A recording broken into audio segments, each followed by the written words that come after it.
আমি পদ্মজা, পর্ব 1। লেখক ইলমা বেহরোজ।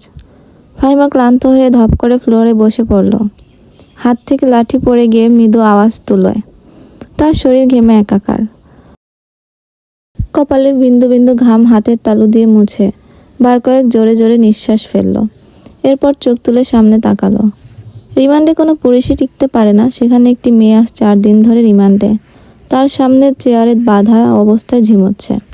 4 দিনে একবারও মুখ দিয়ে টু শব্দটি করল না। শারীরিক মানসিক কত নির্যাতন করা হয়েছে, তবু ব্যথায় আর্তনাদ অবধি করেনি। মনে হচ্ছে একটা পাথরকে পিটানো হচ্ছে, যে পাথরে রক্ত ঝরে কিন্তু জবান খোলে না। তখন সেখানে আগমন ঘটে ইন্সপেক্টর তুষারের। তুষারকে দেখে ফাহিমা কাতর স্বরে বলল, সম্ভব না, আর কিছুতেই কথা বলছে না। তুষার অভিজ্ঞ চোখে মেয়েটিকে 2-1 সেকেন্ড দেখল। এরপর গভীর কণ্ঠে ফাহিমাকে বলল, আপনি যান। ফাহিমা এলোমেলো পা ফেলে চলে যায়। তুষার একটা চেয়ার নিয়ে মেয়েটির সামনে বসল। বেশ কিছুক্ষণ চুপ থেকে বলল, আপনার সাথে আজ আমার প্রথম দেখা। মেয়েটি কিছু বলল না, তাকালোও না। তুষার মেয়েটির দিকে সূক্ষ্ম দৃষ্টি মেলে তাকালো। বলল, মা বাবাকে মনে পড়ে? মেয়েটি চোখ তুলে তাকায়। ঘোলাটে চোখ, কাটা ঠোঁট থেকে রক্ত ঝরছে। চোখের চারপাশ গাঢ় কালো, চোখ দুটি লাল। মুখের এমন রং রিমান্ডে আসা সব আসামিরই হয়। তুষার মুখের প্রকাশভঙ্গি আগের অবস্থানে রেখে আবারও প্রশ্ন করল, মা বাবাকে মনে পড়ে? মেয়েটি মাথা নাড়ায়। মনে পড়ে তার। তুষার একটু ঝুঁকে। মেয়েটি অসহায় দৃষ্টি মেলে তাকায়। তুষার মেয়েটির হাতের বাঁধন খুলে দিয়ে নির্বিকার ভঙ্গিতে প্রশ্ন ছুড়ল, নাম কি? যদিও তুষার মেয়েটির নাম সহ পুরো ডিটেলস জানে, তবুও জিজ্ঞাসা করল। তার মনে হচ্ছে মেয়েটি কথা বলবে। সত্যি তাই হলো। মেয়েটি ভারাক্রান্ত কণ্ঠে নিজের নাম উচ্চারণ করল, পদ্ম। আমি পদ্মজা। পদ্মজা হেলে পড়ে তুষারের উপর। তুষার দ্রুত ধরে ফেলল। উঁচু কণ্ঠে ফাহিমাকে ডাকলো, মিস ফাহিমা, দ্রুত এগিয়ে আসুন। ফাহিমা সহ আরও 2জন দ্রুত পায়ে ছুটে আসে। 1989 সাল। সকাল সকাল রশিদ ঘটকের আগমনে হেমলতা ভীষণ বিরক্ত হন। তিনি বারবারই পই পই করে বলেছেন, পদ্মর বিয়ে আমি এখনই দেব না। পদ্মকে অনেক পড়াবো।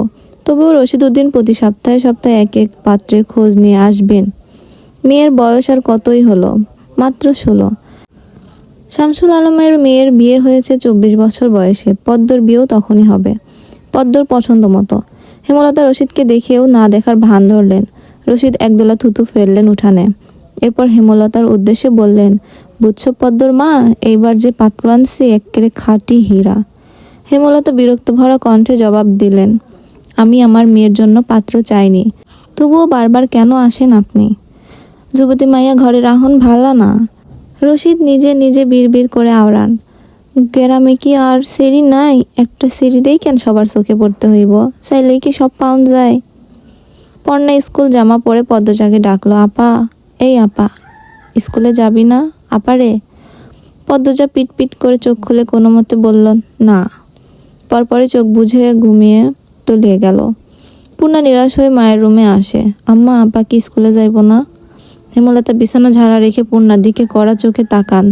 রাগী স্বরে বলেন, যাইব কি, যাবে বলবি। পূর্ণা মাথা নত করে ফেলল।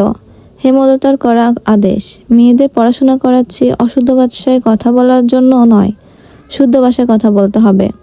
পূর্ণাকে মাথা নত করতে দেখে হেমলতা তৃপ্তি পান। তার মেয়েগুলো মান্যতা চিনে খুবই অনুগত। তিনি বিছানা ঝাড়তে ঝাড়তে বললেন, পদ্ম শরীর ভালো না, সারা রাত পেটে ব্যথায় কাঁদছে, থাকুক, ঘুমাক।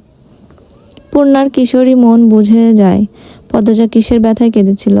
সে রাতে নানা বাড়ি ছিল বলে জানতো না, ভোরেই চলে এসেছে। নানা বাড়ি হেঁটে যেতে 5 মিনিট লাগে। পূর্ণাকে চুপচাপ দাঁড়িয়ে থাকতে দেখে হেমলতা বললেন, তুই যা, মাথা নিচু করে যাবি, মাথা নিচু করে আসবি। আচ্ছা আম্মা। পূর্ণা রুমে এসে আয়নার সামনে দাঁড়ালো, নিজেকে খুঁটিয়ে খুঁটিয়ে দেখলো। এরপর গত মাসে মেলা থেকে আনা লাল লিপস্টিক গাঢ় করে ঠোঁটে মাখে। 14 বছরের পূর্ণার ইদানিং খুব সাজতে ইচ্ছে করে।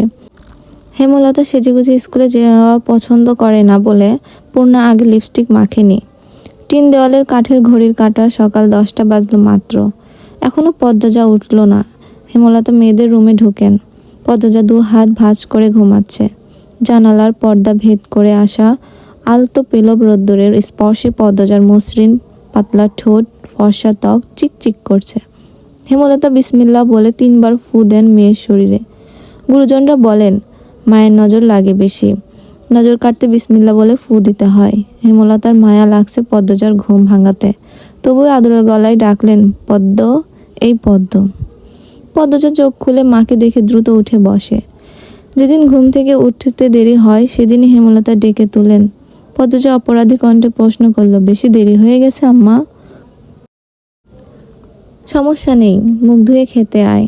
পদ্মজা দ্রুত কলপাড়ে গিয়ে ব্রাশ করে মুখ ধুতো করে। হেমলতা শিক্ষকের মেয়ে, তাই তার মধ্যে নিয়ম নীতির প্রভাব বেশি। মেয়েদের শক্তপোক্ত নিয়মে বেঁধে বড় করেছেন। পদ্মজা রান্নাঘরে ঢুকে দেখলো প্লেটে খাবার সাজানো। সে মৃদু হেসে প্লেট নিয়ে টেবিলে গিয়ে বসলো। তখন হেমলতা আসেন। পদ্ম দ্রুত ওড়না দিয়ে মাথা ঢাকে। হেমলতা দেওয়া আরেকটা নিয়ম, খাওয়ার সময় মাথা ঢেকে খেতে হবে। পদ্মজা নিশ্চুপ থেকে শান্ত ভঙ্গিতে খেতে থাকলো। হেমলতা মেয়েকে সহজ কণ্ঠে বললেন, তাড়াহুড়ো করছিস কেন? মুখ ধুতে গিয়ে চুল ভিজে এসেছিস, খেয়ে রোদে বসে চুলটা শুকিয়ে নিবি। আচ্ছা আম্মা।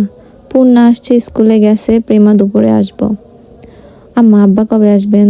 পদ্মজার প্রশ্নে হেমলতা দাঁড়িয়ে পড়লেন, শুকনো গলায় জবাব দেন, জানি না, খাওয়ার সময় কথা বলতে নেই।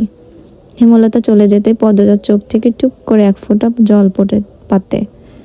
পদ্মজা দ্রুত হাতের উল্টো পাশ দিয়ে চোখে জল মুছে। পদ্মজার জীবনে জন্মদাতা আছে ঠিকই, কিন্তু জন্মদাতার আদর নেই। সে জানে না তার দোষটা কি, কেন নিজের বাবা বাকি বোনদের আদর করলেও তাকে করে না, কথা অব্দিও বলে না। 2বার মাকে জিজ্ঞেসও করেছে সে, আমি কি তোমাদের সত্যিকারের মেয়ে আম্মা? সন্তান হয় না বলে কি দত্তক এনেছিলে? আব্বা কেন আমাকে এত অবহেলা করেন? ও আম্মা, বলো না। হেমলতা তখন নিশ্চুপ থাকেন। অনেকক্ষণ পর বলেন, তুই আমার গর্ভের সন্তান, আমার আর তোর বাবারই মেয়ে। এখন যা পড়তে বস, অনেক পড়তে হবে তোর। ব্যাস এইটুকুই, এর বেশি কিছু বলেন না হেমলতা। পদ্মজার কেন জানি মনে হয় একদিন হেমলতা নিজ থেকে খুব গোপন কোনো কথা বলবেন, তবে সেটা যেন সহ্য করার মতো হয়, এই দোয়ায় সারাক্ষণ করে সে। এত কি ভাবছিস, তাড়াতাড়ি খেয়ে ওঠ। হেমলতার কথায় পদ্মজার ভাবনা সুতো ছিল, দ্রুত খেয়ে ওঠে। আজ আমের আচার বানানোর কথা ছিল। সন্ধ্যা কাটতেই বিদ্যুৎ চলে গেল। কয়েক মাস হলো গ্রামে বিদ্যুৎ এসেছে। 8 গ্রাম মিলিয়ে অলন্দপুর, তাদের গ্রামের নাম আটপাড়া। প্রতিদিন নিয়ম করে সন্ধ্যা রাত থেকে 3 ঘন্টা গ্রাম অন্ধকারে তলিয়ে থাকে। আর সারাদিন তো বিদ্যুতের নামগন্ধও থাকে না। বিদ্যুৎ দিয়ে লাভ কি হলো? পদ্মজা, পূর্ণা, প্রেমা 3 বোন একসাথে পড়তে বসেছিল। বাড়ি অন্ধকার হতেই 9 বছরের প্রেমা খামচে ধরে পদ্মজার ওড়না। পদ্মজা মৃদু স্বরে ডাকলো, আম্মা, আম্মা, আয় টর্চ নিয়ে যা। হেমলতার আহ্বানে পদ্মজা উঠে দাঁড়ালো। প্রেমা অন্ধকারে খুব ভয় পায়। পদ্মজার ওড়না ছেড়ে পূর্ণার হাত চেপে ধরে। টর্চ নিয়ে রুমে ঢোকার মুহূর্তে পদ্মজা গেট খোলার আওয়াজ পেল। উকি দিয়ে হানিফকে দেখে সে দ্রুত রুমে ঢুকে পড়ল। হানিফ পদ্মজার সৎ মামা। বুবু, বাড়ি অন্ধকার কেন? বাতি টাতি জ্বালাও। হানিফের কণ্ঠ। হানিফ আসছিস? হেমলতা রুম থেকে বেরিয়ে বললেন, হাতে হারিকেন। হানিফ সব কটি দাঁত বের করে হাসলো, বলল, হ আমি। আয় ভেতরে আয়। হানিফ বারান্দা পেরিয়ে বড় ঘরে ঢুকে বলল, তোমার সেরিগুলান কইতে? আছে, রুমেই পড়ছে। এই অন্ধকারেও পড়ে? হেমলতা কিছু বললেন না। হানিফ এই বাড়িতে আসলে কেন জানি খুব অস্বস্তি হয়, অকারণেই। ওদের খাওয়ার সময় হয়েছে, তুইও খেয়ে নে। এইখানেই খামু? না, তোমার সরাইখানাতে যাইতে হইব। কথাটা রসিকতা ছিল। গ্রামে থেকেও হেমলতা খাওয়ার জন্য আলাদা রুম নির্বাচন করেছে। সেটা হানিফের কাছে রসিকতাই বটে। হেমলতা প্রশ্নের জবাব সোজাসাপটা না দিয়ে বললেন, খেতে চাইলে খেতে আয়। পদ্মজা কিছুতেই খেতে আসলো না। কেমন জড়সড় হয়েও আছে। মনে হচ্ছে হানিফকে ভয় পাচ্ছে বা অবহেলা করছে। হানিফ 6 বছর সৌদিতে ছিল। 3 মাস হলো বাড়ি ফিরেছে। 3 মাসে যতবার হানিফ এই বাড়িতে পা রেখেছে ততবারই পদ্মজা অজুহাত দিয়ে দূরে দূরে থেকেছে। হেমলতার বিচক্ষণ মস্তিষ্ক মুহূর্তে ভেবে নিল অনেক কিছু, তাই জোর করলেন না। আজই এই লুকোচুরির ফয়সালা হবে। হানিফ পদ্মজাকে দেখার জন্য অনেক ছলচাতুরি করলো, কিছুতেই সুযোগ পেল না। বিদ্যুৎ আসার ঘণ্টাখানেক পর হানিফ চলে যায়। পূর্ণা প্রেমার রুমে ঢুকতে পদ্মজা ঝাঁপিয়ে পড়ে। রুদ্ধশ্বাস কণ্ঠে বলল, কতবার না করেছি লোকটার পাশে বেশিক্ষণ না থাকতে। তোরা কেন শুনিস না আমার কথা? পূর্ণা ও প্রেমা বিস্ময় হতবিহ্বল। পদ্মজা কখনো তাদের এমন নিষেধ দেয়নি, তাহলে এখন এমন কেন করছে? হেমলতা রুমে ঢুকতে পদ্মজা চুপসে গেল। পদ্ম, আমার রুমে আয়। মায়ের এমন কঠিন কণ্ঠ শুনে পদ্মজার কলিজা শুকিয়ে আসে।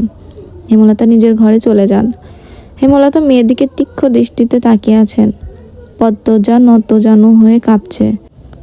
সুন্দরীরা ভীতু আর বোকা হয় তার দৃষ্টান্ত প্রমাণ পদ্মজা। হেমলতার খুব মায়া হয় পদ্মজার সাথে উঁচু কণ্ঠে কথা বলতে। পদ্মজা রূপসী বলেই হয়তো। গোপনে আবেগ লুকিয়ে তিনি বজ্রকণ্ঠে প্রশ্ন করলেন, কি লুকোচ্ছিস? হানিফের সামনে কেন যেতে চাস না? সে কি করেছে?